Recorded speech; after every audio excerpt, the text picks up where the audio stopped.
अस्सलाम वालेकुम नाज़रीन, मैं हूँ डॉक्टर सादिया मोइन। प्रोग्राम सेहत है ज़िंदगी में आपके साथ।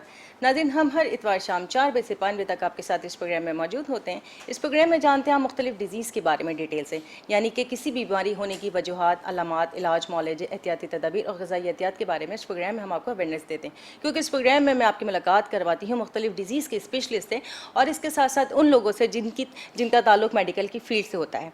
और मुख्तलिफ डिजीज़ पर हम इस प्रोग्राम में बात कर चुके हैं और आज का जो टॉपिक है वो बहुत अहम टॉपिक है, फिजियोथेरेपी के हवाले से आज हम टॉपिक पे बात करें। इस टॉपिक पे बात करने के लिए मेरे साथ मेरे जो गेस्ट मौजूद हैं, मैं आपको उनका तारुफ कराती चलूँ। मेरे साथ मौजूद हैं डॉक्टर आतिफ हुसैन सिद्दीकी, जो पीएचडी स्कॉलर हैं लिंकन यूनिवर्सिटी मलेशिया से। इसके साथ साथ क्लिनिकल डॉक्टरेट है physical therapy and rehabilitation medicine में, और इसके साथ साथ इन्होंने जो स्पेशलाइजेशन किया हुआ है वो डिसेबिलिटीज़ में किया हुआ है, यानी कि स्पीच लैंग्वेज पैथोलॉजी और पेन मैनेजमेंट साइंसेस इन ऑर्थोपेडिक मेडिसिन। अपने मोअज़्ज़ज़ मेहमान को खुशामदीद कहते हैं। अस्सलाम वालेकुम डॉक्टर साहब, क्या हाल है? अल्हम्दुलिल्लाह, माशाल्लाह। और मेरे जो दूसरे गेस्ट मेरे साथ मौजूद हैं उनका भी आपसे तारुफ कराती चलूँ।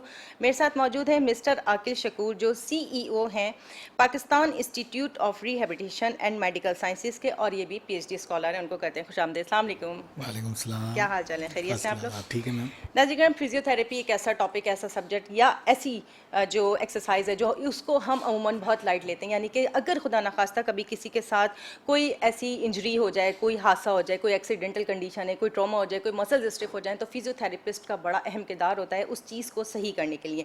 क्योंकि बाज़ औक़ात ऐसा होता है जब कोई डॉक्टर सर्जन सर्जरी करता है तो उसके बाद वहाँ के मसल्स स्टिफ हो जाते हैं, या उसकी उस सेहत को जल्द ठीक करने के लिए फिजियोथेरेपी का बड़ा अहम किरदार होता है।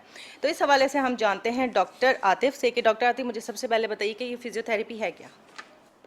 फ़िज़ियोथेरेपी इस तरह का तरीका इलाज है, मैं आम अल्फाज में वजाहत करूँगा, जिसमें बेसिकली उन तमाम अमराज़ का जिनका बराह रास्त ताल्लुक़ हमारे जिस्मानी ऑर्गन्स के साथ होता है, इस तरह से कि मसल, जोड़, पट्ठे यानी न्यूरोलॉजिकल एरियाज़ आपके, ख़ास तौर पे आपके तमाम वो पार्ट्स जिनका मैकेनिक्स के साथ या बॉडी मूवमेंट्स के साथ ताल्लुक़ होता है, उन तमाम एरियाज़ को फ़िज़िकल थेरेपी में डील किया जाता है।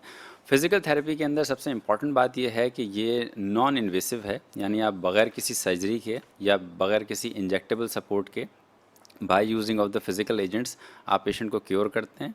इसमें बहुत इफ़ेक्टिव मोडेलिटीज़ हमारे पास मौजूद होती हैं, जिसमें हम इलेक्ट्रोथेरेपी हमारे पास है।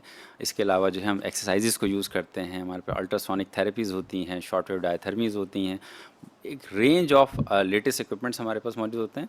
इसके साथ साथ आजकल दुनिया बहुत डेवलप कर चुकी है, तो मैनुअल थेरेपी के बड़े ही जानदार किस्म के स्किल्स मौजूद हैं, जिसकी मदद से क्या होता है कि फ़िज़ियोथेरेपी में आप ऐसे तमाम पेशेंट्स जिनकी कोई भी डिसेबिलिटी या कोई भी डिसऑर्डर, चाहे वो पॉस्चर की वजह से डेवलप हो या किसी हादसे की वजह से उनको डेवलपमेंट हो जाए, उनको फ़िज़ियोथेरेपी के लेटेस्ट एडवांस मेथड्स की मदद से न सिर्फ क्योर करने में हेल्प मिल जाती है, बल्कि पेशेंट्स की जो क्वालिटी ऑफ लाइफ है बड़ी इंप्रूव हो जाती है इसमें। अब चलते हैं अपने दूसरे गेस्ट की तरफ, मिस्टर आकिल शकूर। उनसे सबसे पहले ये जानते हैं कि आपने फिजियोथेरेपी इंस्टीट्यूट के क़याम की ज़रूरत क्यों महसूस की?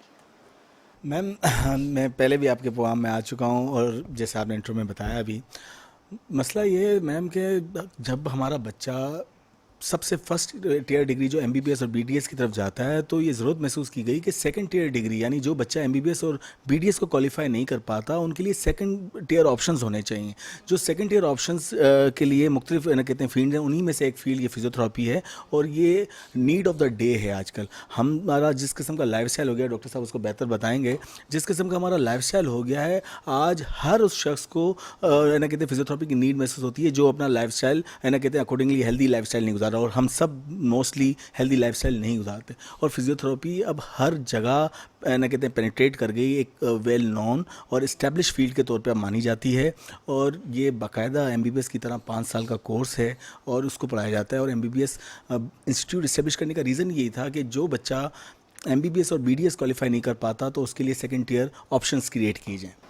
अच्छा, लेकिन ये जिस तरीके से आपने कहा कि जो स्टूडेंट्स एमबीबीएस और बीडीएस वगैरह में एडमिशन नहीं ले सकते, तो इसके अलावा कौन कौन सी क्वालिफिकेशंस के बाद लिया जा सकता है? ये इंटर बेस्ड है, 60% इंटर आपका होना चाहिए। प्री मेडिकल यानी जो बेसिक साइंसेस के आपके सब्जेक्ट्स हैं वो होने चाहिए। इसी तरह डॉक्टर ऑफ फार्मेसी है, फिजियोथेरेपी है, लैब टेक्नीशियंस के कोर्स हैं, डाइटिशियंस के कोर्स हैं, बहुत सारे आपके सेकंड ईयर साइंसेज के ग्रुप हैं, फूड साइंसेज है, न्यूट्रिशनिस्ट है, बहुत कोर्सेज मौजूद हैं। बच्चे को गाइड करने की सिर्फ ज़रूरत होती है, प्रॉपर गाइडेंस, प्रॉपर चैनल। उसको अगर पता हो कि अगर मैं एमबीबीएस क्रैक नहीं कर पाता, जो कि आपको पता है कि फर्स्ट चॉइस जो भी इंटर में प्री मेडिकल लेता है, फर्स्ट चॉइस हर बच्चे की होती है कि वो क्रैक करे एमबीबीएस को। लेकिन जो नहीं कर पाता, तो दुनिया बड़ी है और हर फील्ड की अपनी सिग्निफिकेंस है। हर बंदे के पास एमबीबीएस क्रैक करने का ऑप्शन नहीं हो सकता, क्योंकि एक लिमिटेड सीट है, हर ना कहते हैं बंदा एमबीबीएस नहीं कर सकता। तो सेकंड ईयर बजट भी डिग्री बहुत में हाई हो गया है। बजट भी बहुत हाई हो गया। सेकंड ईयर डिग्रीज में रहते हुए डॉक्टर अगर बनना है तो ये उन फील्ड्स में से एक फील्ड है जिसके लिए बहुत अब डिमांड हो रही है। हमारे पास बहुत ज़्यादा क्यूरीज हैं। मुझे अब आपको बताया, चौथा साल हो गया इंस्टीट्यूट का बैच, मेरा फोर्थ बैच आ चुका है और सैकड़ों की तादाद में अब हमारे पास बच्चे Students आ गए हैं। और बच्चे, उनके पेरेंट्स भी, पहले तो बच्चा, अब उनके पेरेंट्स भी कीन होते हैं समझने के लिए, बताने के लिए कि हमारे बच्चे को हम किस जगह डालें अगर एमबीबीएस नहीं क्रैक करता। तो सेकंड ईयर डिग्री के लिए वन ऑफ द बेस्ट। कम से कम नाम क्या कि डॉक्टर तो लग जाएगा बच्चे के। डॉक्टर का भी एक हमारा सारा एक माशरे में एक ये कि डॉक्टर का एक साइकोलॉजिकल इम्पैक्ट तो है, ये बात सच है। ठीक है, ठीक है। नाज़रीन, हम जिस तरीके से फिजियोथेरेपी के हवाले से हम बात करें कि अगर हमारे घर के जो बुजुर्ग ख़वातीन और हजरात होते हैं, यानी हमारे दादा दादी, नाना नानी वगैरह, या हम खुद भी जो नौजवान नस्ल है, वो अगर गलत उठ बैठ जाते हैं या किसी कोई ऐसा काम कर लेते हैं जो गलत पोस्चर पे हो जाता है, जो इसकी वजह से हमारी कोई मसल स्टिफ हो जाए या मसल रप्चर हो जाए या कोई भी प्रॉब्लम हो जाती है, तो उसको कैसे ट्रीट किया जाता है, ये जानते हैं डॉक्टर आतिफ से। डॉक्टर आतिफ, सवाल तो आपने सुन ही लिया जी, जी, कि जी। किस किस्म के पोस्चर जो है सही होता है, जो हमारे हेल्दी भी हम रहें, उस हवाले से। डॉक्टर साहब, ये बहुत ही इम्पोर्टेंट क्वेश्चन किया आपने। मेरा ख्याल है कि ये इतना अहम सवाल है कि इंसान की ज़िंदगी पूरी इस पे बेस करती है। अच्छा। अब आप ये देखिए कि कोविड का टाइम, छोटी सी एग्जांपल, क्योंकि अभी रिसेंट पास्ट के अंदर हम इससे होके गुजरे हैं, पूरी दुनिया ही गुजरी है। आप देखें, इतने केसेस हमारे पास रिपोर्ट हुए। एक दो बच्चे तो मेरे पास इस किस्म के आए जो टीन एज के अंदर थे और they won't be able to stand appropriately. अच्छा। यानी उन्होंने लैपटॉप पे बैठ बैठ के ज़मीन पे इतना ज़्यादा 12-12 घंटे 14 घंटे काम किया कि उनके बैक और हिप का जो बैलेंस था, बायोमैकेनिक्स टोटली डिस्टर्ब हो गया। They went for MRI, CT scan and every sort of investigation that what actually the problem they have, लेकिन अनफॉर्चुनेटली किसी भी डायग्नोसिस पे नहीं पहुंच सके। और यही सस्पेक्ट किया जाता रहा कि भाई ये खुदा न खास्ता ऐसे हो गया होगा, वैसे हो गया होगा। तो अब जब फाइनली हमारे पास जब वो केस पहुंचा जाके, तो हमने ये देखा कि बच्चे के टिपिकल जो एंगल्स होते हैं, जैसे डॉक्टर साहब हम यहाँ बैठे हैं, हमारे बैठने के बाद देखें हमारी बॉडी अपराइट है, हाथों की एक पोजीशन है, लेग्स की पोजीशन है। अगर हमने अपना स्टैंडर्ड जो गुड पॉस्चर है उसको चंद घंटों तक अगर हम अवॉइड कर लेते हैं तो मसला नहीं है, लेकिन आपने मंथ्स एंड ईयर्स अगर उसको फॉलो कर लिया तो ग्रोइंग एज के अंदर चीज़ें फिक्सेशन में चली जाती हैं। उस बच्चे के साथ भी बदकिस्मती ये हुई कि लंबोसैक्रल एंगल उसका ख़राब हुआ, हिप और नी का जो था एंगुलेशन वो डिस्टर्ब हुआ है। उसके बाद जब वो चलता था तो ऐसा लगता था जैसे कोई शख्स जो है ना दोनों टांगे खोल के और बैक को झुका के चल रहा हो, जैसे खुदा ना खास्ता कोई पॉस्चर 80 या 90 ईयर्स में आ जाता है। इकलौता बेटा था उनका। तो ये तो एक मैंने छोटी सी आपको एग्जांपल दी है एक ऐसे बच्चे की जो कि 14-15 साल में था। अच्छा, अब हम उसको अगर थोड़ा कन्वर्ट कर लें स्कूल गोइंग बच्चों की तरफ, या हम जैसे मिडिल एज के लोग हैं या ओल्ड एज के लोग हैं, अगर वो सही तरीके से बैठते नहीं हैं, यानी वर्क स्टेशन पे सही तरह से काम नहीं करते हैं, ज़मीन पे बहुत लंबे बैठते हैं बैक की सपोर्ट के बगैर, या इवन दो उनका जो ख़वातीन के हवाले से हम बात कर लेते हैं कि अगर वो अपने किचन्स के अंदर प्रोलॉन्ग स्टैंडिंग की तरफ जाती हैं और उसके बाद भी उनका कोई अप्रोप्रिएट सिटिंग पोस्चर नहीं होता, झुक के काम कर रहे होते हैं या घंटों खड़े रह रहे होते हैं, वज़न ज़्यादा उठा लेते हैं। डॉक्टर साहब, मसला ये आता है जाके कि देखने में ये आया है कि उनको बहुत जल्दी अर्ली अर्थराइटिस की कंप्लेंट शुरू हो जाती है नी के अंदर। साथ ही साथ प्लांटर फिशाइटिस बहुत कॉमन हो जाता है, जैसा कि आपको पता है कि पैर के पंजे में और ख़ासतौर पर हील साइड पे पेन रहता है।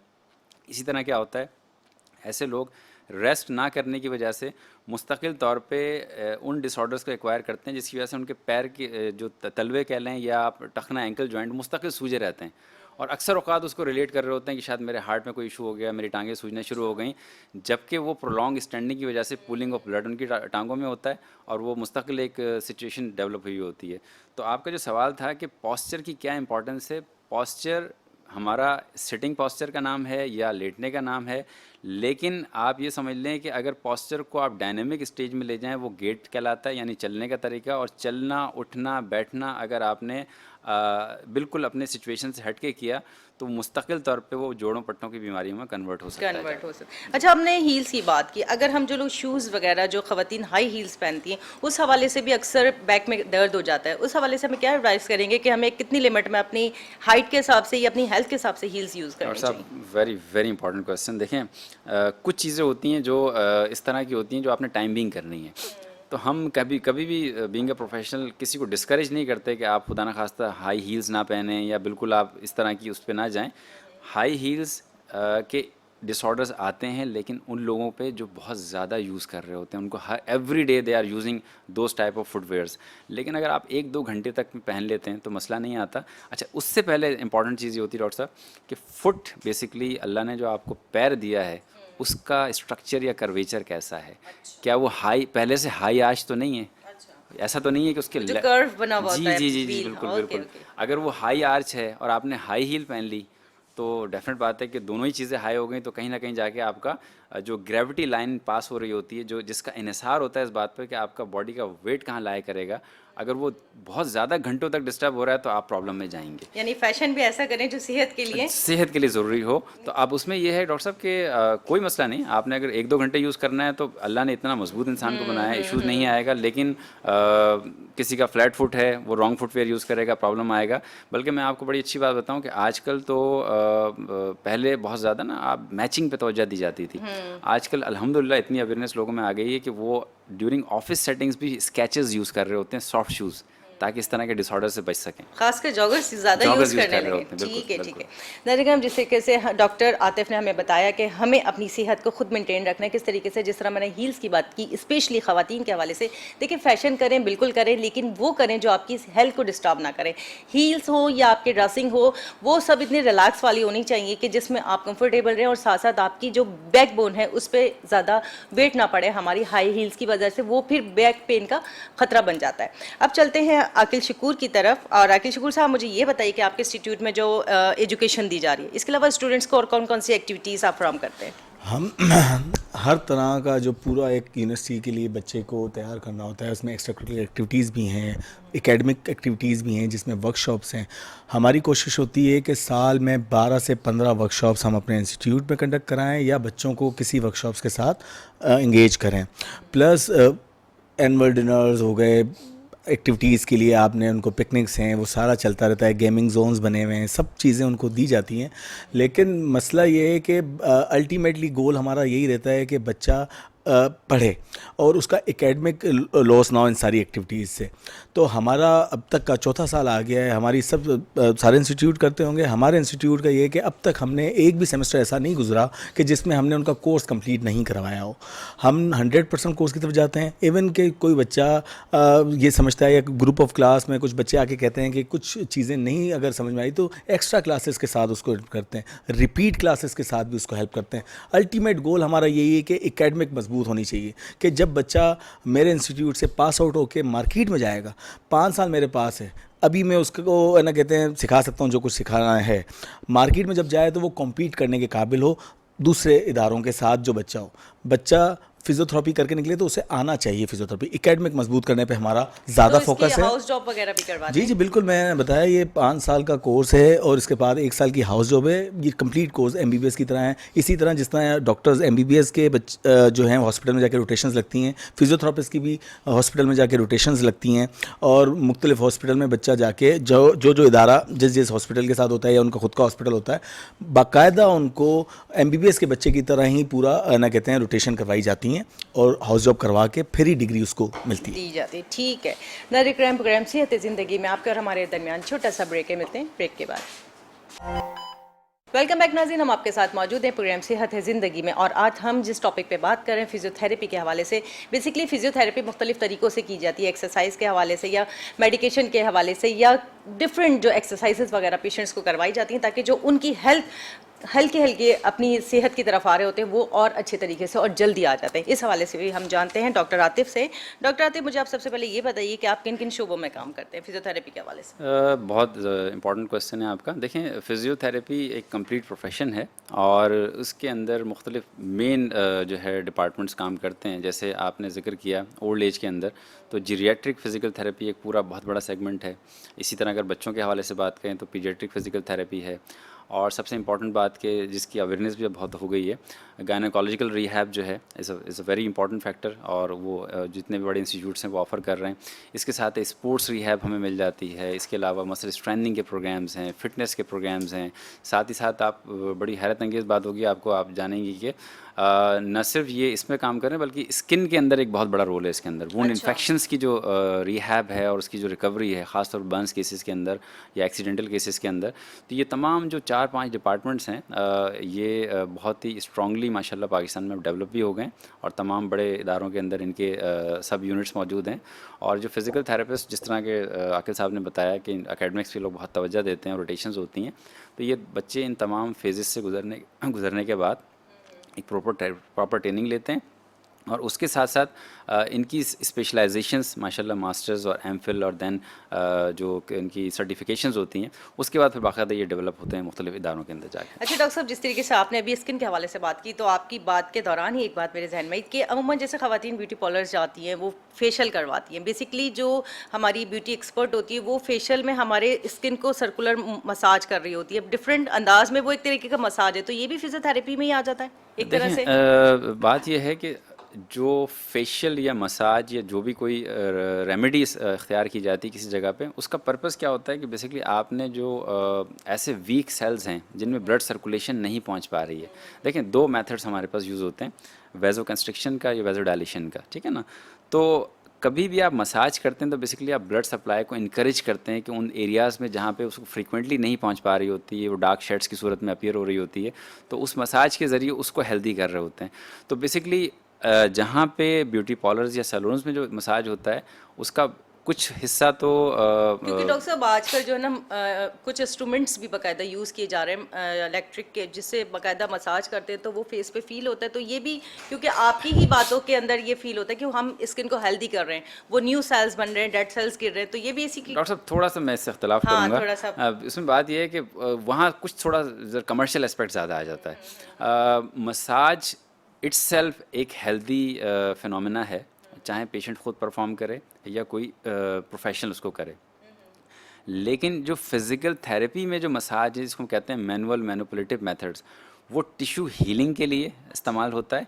या अब तो आपको मैं बड़ी हैरत की बात बताऊं कि मसाज भी इट्सेल्फ एक लिमिटेड हिस्सा है फिज़िकल थेरेपी का, ये भी एक इंडिपेंडेंट प्रोफेशन है। अच्छा। इसको मसाज थेरेपिस्ट कहते हैं और ये बाकायदा क्वालिफाइड होते हैं। और उसके बाद क्या है कि वो मसाज के थ्रू ही टिश्यू लाइनिंग की करेक्शन करते हैं। अच्छा, लिगामेंट्स वगैरह। जी बिल्कुल बिल्कुल, एक पूरा इंडिपेंडेंट प्रोफेशन है। तो आपकी जहाँ तक बात है कि ड्यूरिंग जो है वो फेशियल कराने के दौरान जो मसाज किया जा रहा होता है, उसका जो मकसद है वो ये है कि आपके टिश्यूज़ को किसी भी तरह से उसकी टोन बहाल की जाए, किया जाता है। टोन जैसे से बहाल होती रहेगी, अपलिफ्ट होगी स्किन, पेशेंट्स को जो या क्लाइंट्स को जो इश्यूज़ हैं उसमें आहिस्ता आहिस्ता कमी आती जाएगी। अच्छा डॉक्टर साहब, जिस तरीके से हम एक बात इस आपकी शायद टॉपिक से हट के हो जाए, जिस तरीके से हमारी कुदरत ने हमारे स्किन में एक मेलानिन डाला हुआ है जो जिसका कलर है, बहुत सारी जो आजकल वाइटनिंग के जो इंजेक्शंस चल रहे हैं या मेडिसिन चल रही हैं जिसके बहुत ज़्यादा एडवर्टाइजमेंट हो रही है, तो क्या ये हमारी हेल्थ के लिए, स्किन के लिए ठीक हैं या हार्मफुल हैं? इस हवाले से थोड़ा बताएं। कुदरत का एक बुनियादी प्रिंसिपल है, आप अगर अगेंस्ट, अच्छा, हर शख्स को अल्लाह ने डिफरेंट बनाया है। किसी की हाइट ज़्यादा है, किसी की हाइट कम है, कोई डार्क जो कलरेशन के साथ है, कोई थोड़ा फेयर है, तो इसमें कोई ना कोई हिकमत है, ठीक है ना। जब भी हम किसी आर्टिफिशियल प्रोसीजर को अडॉप्ट करते हैं, डेफिनेट बात है कि ये जितने भी प्रोसीजर हैं वो FDA अप्रूव्ड हैं, ठीक है ना। तो FDA कभी भी किसी ऐसी चीज़ को पास ऑन नहीं करती जिसके अंदर हेल्थ हैजर्ड्स का बहुत ज़्यादा ख़तरा हो।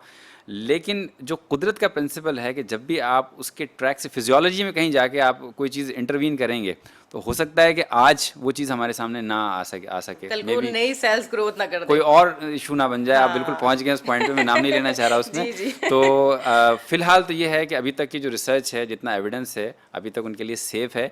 लेकिन बेहतर ये होता है कि अल्लाह ने जिस स्ट्रक्चर या साख्त में हमें पैदा किया, हम उस पर कलर से इंपॉर्टेंट है, आपकी स्किन हेल्दी होनी चाहिए। बिल्कुल स्किन हेल्थ। ठीक है जनाब।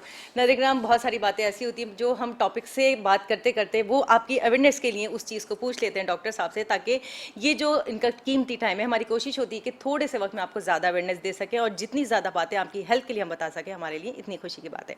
अब मिस्टर आकिल शकूर साहब, मुझे आप ये बताइए कि आजकल जो आपके इंस्टीट्यूट में कोई न्यू प्रोग्राम्स, कोई न्यू टेक्नोलॉजी के हिसाब से कोई ऐड ऑन हुआ है? देखें, हम कीन हैं अपने ना कहते हैं इंस्टीट्यूट को डे बाय डे ग्रो करने के लिए ना। तो हमारे पास अभी रिसेंटली हमने MLT का एक प्रोग्राम है जो यूनिवर्सिटी ऑफ कराची से एफिलेटेड है।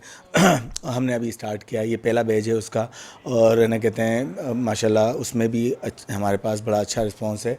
और हमारा फ्यूचर प्रोग्राम्स में फिजियोथेरेपी का तो एक प्रोग्राम हमारा हो गया, MLT भी हम कर चुके हैं। तीसरा प्रोग्राम हमारा फार्मेसी का है, हम फार्मेसी की तरफ जाना चाहते हैं और वो भी करने की कोशिश है।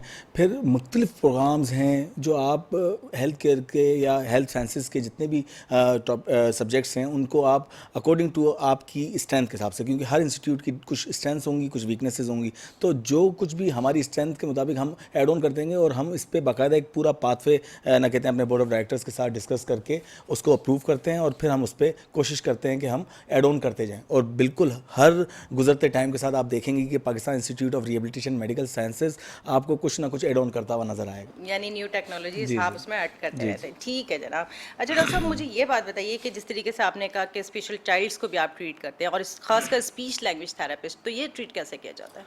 डॉक्टर साहब, इसमें इस तरह से होता है कि आपको अंदाज़ा ही है कि मौजूदा दौर के अंदर इस तरह के बहुत सारे इंसिडेंट्स हो जाते हैं ज़िंदगी में, जिसकी वजह से ना जो कपल का कोई कसूर नहीं होता, या तो जेनेटिकली या किसी हादसे की वजह से या कोई क्रोमोसोमल डिसऑर्डर की वजह से किसी ऐसे बच्चे की पैदाइश होती है जिसमें कुदरती तौर पे कोई हिस्स कमज़ोर होती है या महरूम होता है बच्चा वो।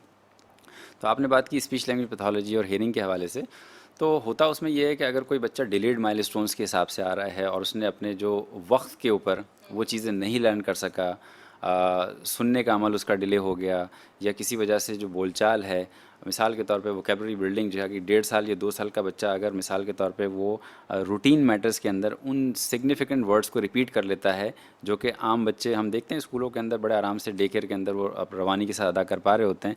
तो हमारे पास जो ऐसे बच्चे जो डिलेड माइलस्टोन्स के साथ हैं, जिनमें लैंग्वेज डिसऑर्डर्स है, स्पीच डेवलप नहीं कर रही है, टंग की मूवमेंट्स के अंदर इश्यूज़ आ रहे हैं, या ख़ास तौर पे हियरिंग इम्पेयरमेंट के साथ हमारे पास आ रहे हैं, तो ऐसे बच्चों की एक प्रॉपर गाइडलाइंस हैं जिसके तहत मुख्तलिफ हम पैरामीटर से गुजार के उनकी डायग्नोसिस पे जाते हैं, और साथ ही साथ कुछ हमारे हियरिंग टेस्ट होते हैं जिनको परफॉर्म करने के बाद उनका प्रॉपर प्रोग्राम बनाते हैं। उस प्रोग्राम का एक हिस्सा तो प्रोफेशनल्स होते हैं ताकि वो उनको क्लिनिकल एरिया में सपोर्ट करते हैं, और दूसरा प्रोग्राम हम पेरेंट्स के लिए रखते हैं ताकि पेरेंट्स तो की रोल है उनका भी जी काउंसलिंग जी ज़रूरी जी है जी कि क्योंकि बच्चे को कैसे बिल्कुल, ट्रीट क्योंकि करना डॉक्टर साहब सबसे बड़ी बात ये पेरेंट्स को इसलिए भी काउंसिल करना बड़ा ज़रूरी होता है कि कहीं भी वो इस हिजान में ना जाएं कि जैसे मिथ्स मशहूर होती हैं, आपसे कोई गलती हो गई होगी या आपसे कोई XYZ इस तरह का मामला होगा जिसकी वजह से ऐसा बच्चा आपके यहाँ पैदा हो गया।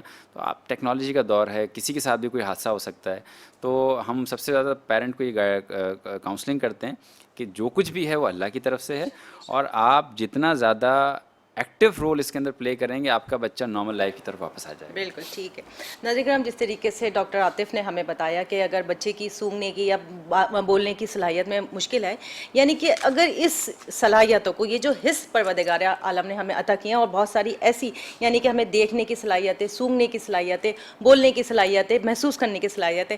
आप लोगों को एक बात बताती चलूँ, जब कोविड का जो वक्त था बहुत ज़्यादा पीक पे जो ना केसेस रिकॉर्ड हो रहे थे, तो मुझे जब खुद कोविड हुआ तो मुझे कोई ड्रॉजीनेस नहीं थी, कोई तबीयत ख़राब नहीं थी, सिर्फ मेरी चखने की हिस्स ने मुझे महसूस कराया कि मुझे खाने का टेस्ट नहीं आ रहा। उसके साथ जब मैंने परफ्यूम यूज़ किया तो मुझे उसकी खुशबू नहीं आई। तब मुझे एहसास हुआ कि परवरदिगार आलम की ये छोटी छोटी हिस्से भी बड़ी अहमियत के हामिल हैं जो कि हमारी सेहत के लिए ज़रूरी है। डॉक्टर साहब क्या कहते हैं इस बारे में कि आप मतलब जो अल्लाह ताला ने हमें हिस्स दी है, इनकी अहमियत कितनी है जो कि हमें बहुत सारी बातें कोविड के वक्त में पता चली हैं? मैम इसमें तो जैसे डॉक्टर साहब ने कहा, डॉक्टर आतिफ ने, कोई चीज़ अल्लाह ताला ने नकारा पैदा नहीं की, और इंसान खुद इतनी खूबसूरत तरीन अल्लाह ताला की तख्लीक है कि इसका जितना शुक्र अदा किया जाए कम है। और ज़रा सा हमें कट लगता है तब तक तो एहसास नहीं होता कि उस उंगली के इस हिस्से में एक क्या है उसकी वैल्यू, लेकिन जब वो कट लगता है तो हर मूवमेंट में हमें चीख चीख के बता रहा होता है कि मैं कितना मैं लगा हुआ हूँ, मैं कितना इंपॉर्टेंट हूँ। तो अल्लाह ताला का तो जितना शुक्र अदा किया जाए कम। बिल्कुल ऐसे ही नज़ीर, हकीकत भी यही है कि परवरदिगार आलम ने जो ये हमें दुनिया दी है, दिन रात सोने और जागने के लिए टाइमिंग हमारे बनाए हैं, तो हमें उस कवानीन कुदरत पर ज़रूर अमल करना चाहिए कि वक्त पे सोना चाहिए, वक्त पर उठना चाहिए। ये हमारी सेहत के लिए बहुत ज़रूरी है, क्योंकि जब हम रात को सोते हैं तो हमारे जिस्म में नए सेल्स बनते हैं जो कि हमें हेल्दी करते हैं। इसलिए जो परवरदिगार आलम ने ये कवानीन कुदरत बनाया है, इसके ऊपर अमल करें। जो उसने ग़िज़ाएँ बनाई हैं, गोश्त, सब्जियाँ, फल और जो कुछ भी दालें सब्जियाँ जो कुछ इसने बनाया है, इसको प्रॉपर तरीके से एक लिमिटेड रेंज में खाया करें, ताकि अल्लाह ताला ने जो सेहत अता की वो बरकरार रहे। और इसके साथ साथ डॉक्टर जो ना आतिफ, आपसे मैं ये पूछती चलूँ कि जो आप अमूमन मरीज़ आते हैं आपके पास, तो कितने विज़िट आप एडवाइस करते हैं कि वो चीज़ ठीक हो जाएगी, या केसेस पे डिपेंड करता है? डॉक्टर साहब, ये होता इस तरह से है कि जो एक्सटेंट ऑफ इंजरी है या उसका जो भी मसला वो हमारे पास लेके आया है, उसकी जो इनिशियल असेसमेंट होती है, first assessment along with the investigations, उसकी बेस पे ये अंदाज़ा हो पाता है कि इस मरीज़ को जो करेक्टिव प्रोसीजर्स चाहिए हैं, क्या उसको 2 सेशंस की ज़रूरत पड़ेगी, या ऐसा है कि उसको 2 से ज़्यादा या 8, 10, 12 की ज़रूरत पड़ेगी। तो लेकिन अब अल्हम्दुलिल्लाह एक दौर में जब हम पढ़ा करते थे और मैं जेपीएमसी की ओपीडी जाया करता था, तो ख़ास तौर पर ऑर्थोपेडिक वार्ड में, तो बड़ा मुझे हैरानगी होती थी जाके जब हम राउंड्स किया करते थे, तो पता चलता था ये पेशेंट 6 महीने से है, ये पेशेंट 4 महीने से है। अच्छा। तो बड़ा ताज्जुब होता था कि ये कौन सा इलाज हो रहा है। तो कुछ जाके अंदाज़ा हुआ कि पता चला कुछ का तो नंबर नहीं आ रहा होता था, क्योंकि सरकारी हॉस्पिटल में बर्डन बहुत होता था। लेकिन आहिस्ता आहिस्ता जब चीज़ें स्मार्ट होना शुरू हुई, टेक्नोलॉजी आना शुरू हुई, ऑर्थोपेडिक सर्जरी के अंदर इस तरह के जैसे नी रिप्लेसमेंट आप देखें, दोनों घुटने तब्दील हो जाते हैं और पेशेंट 24 घंटे के अंदर अपने टांग पे वापस आ जाता है। इसी तरह फिजियोथेरेपी के अंदर भी जहाँ ऑर्थोपेडिक मेडिसिन इन्वॉल्व है, वहाँ पे हमारे पास इंतहाई जदीद प्रोसीजर मौजूद हैं, जिसपे हम स्क्रैप कर देते हैं टिशू को। इसी तरह क्या होता है कि लेज़र गन्स मौजूद हैं हमारे पास, साथ ही साथ ड्राई नीडलिंग के प्रोसीजर मौजूद हैं। पेन मैनेजमेंट के अंदर जो है आपकी मीज़ोथेरेपी के प्रोसीजर मौजूद हैं। तो उससे क्या होता है कि जो काम शायद 6-6 महीने या साल में होता, वो उसके लिए तो 4-6 सेशंस बहुत होते हैं, और क्रॉनिक पेन्स ऐसे ख़त्म हो जाते हैं कि शायद पता ही ना चले पेशेंट को। बिल्कुल ऐसे ही। अच्छा, जिस तरीके से आपने पेन की बात की, चलें ये सवाल तो मैं आपसे लूँगी ब्रेक के बाद। नाज़रीन, हम आज जिस टॉपिक पे हम बात कर रहे हैं फिजियोथेरेपी के हवाले से, और आप जान रहे हैं डॉक्टर आतिफ हुसैन से फिजियोथेरेपी टिप्स के हवाले से, और साथ साथ मिस्टर आकिल शकूर हमारे साथ मौजूद हैं जो अपने इंस्टीट्यूट के बारे में डिटेल से बता रहे हैं। आपके और हमारे दरमियान छोटा सा ब्रेक के मिलते हैं ब्रेक के बाद। वेलकम बैक नाज़रीन, हम आपके साथ मौजूद हैं। फिजियोथेरेपी पे आज बात कर रहे हैं, और आप जान रहे हैं कि ये हमारी ज़िंदगी और हमारी सेहत के लिए कितना अहम किरदार अदा करने वाला टॉपिक है। अच्छा मिस्टर आकिल शकूर, मुझे आप ये बताइए कि जो आपके इंस्टीट्यूट में एडमिशन अगर कोई लेना चाहे, तो वो कोई ख़ास मंथ में होता है या पूरे साल होते रहते हैं?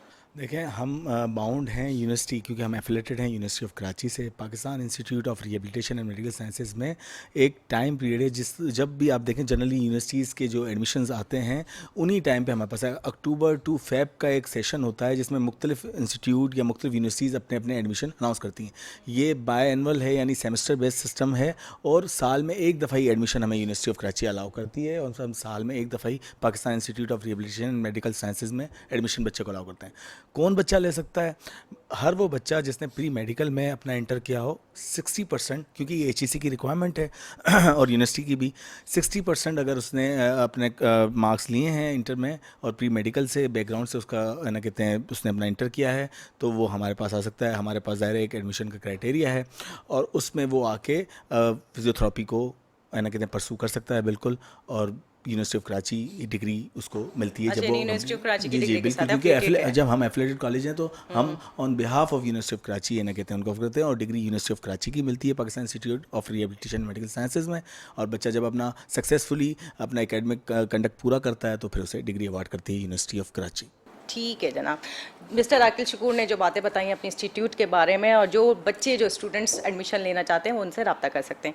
अच्छा डॉक्टर साहब, मुझे एक बात बताइए, चूँकि आपने पेन मैनेजमेंट साइंसेस में भी स्पेशलाइजेशन किया हुआ है, ये पेन क्या है और क्यों होता है, ये इस हवाले से मुझे बताइए। डॉक्टर साहब, पेन एक ऐसा कुदरती अमल है जो खुदा न खास्ता अगर हमारे जिस्म से ख़त्म हो जाए, तो शायद हमारी ज़िंदगी के अंदर और ज़्यादा हमें तकलीफ हमें शुरू हो पता ही ना जाएंगी। चले कि हमें वो क्या हो रहा क्या रहा है, है, एक इंडिकेशन साइन है। एक इंडिकेशन साइन है। Right, okay. और जैसा आपने कहा इंडिकेशन साइन है, तो इसकी एक मिसाल ये लगा सकते हैं आप कि आपने देखा होगा कि बहुत से लोग जो होते हैं, अगर किसी डायबिटिक पॉलीन्यूरोपैथी की वजह से या कोई ऐसे डिसऑर्डर की वजह से कि उनका सेंसरी सिस्टम जो है प्रॉपर काम ना कर रहा हो, तो आप ये देखेंगे इवन दो कि उनका पैर में कट लग जाता है और खून रिस रहा होता है, उनको पता नहीं चलता पता है। नहीं चलता, और इसी तरह बहुत से हादसात हो जाते हैं और उनको उसका वो जिसे जाके डायबिटिक फूड बन जाता है। डायबिटिक फूड बन जाता है, और आपको पता है उसके बाद तो फिर एम्पुटेशन एक लाजमी अमर हो जाता है उनकी ज़िंदगी बचाने के लिए।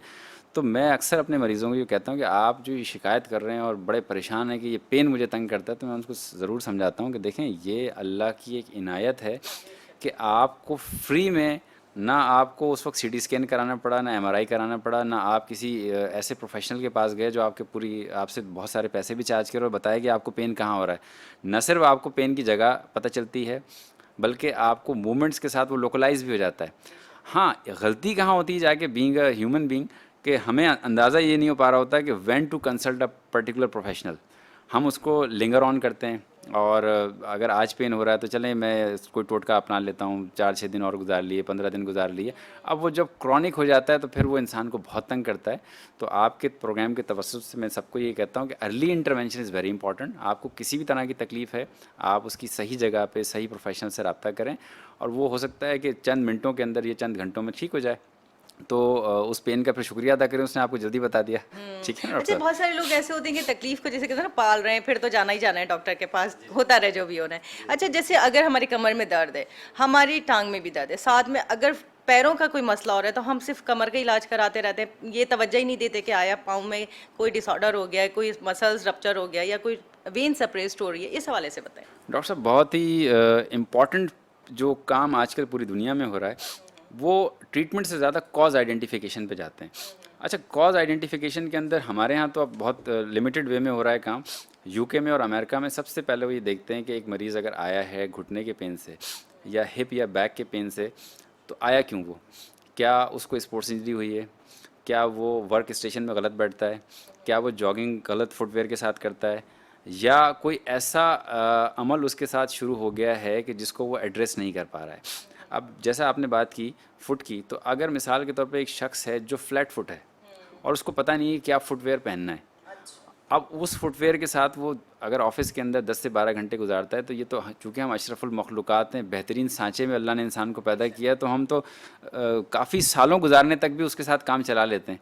लेकिन जहाँ एज के अंदर थोड़ा सा एजिंग फैक्टर्स आते हैं, तो फिर क्या होता है कि बोन्स में आप देखते हैं कि अर्थेटिक चेंजेस आती हैं।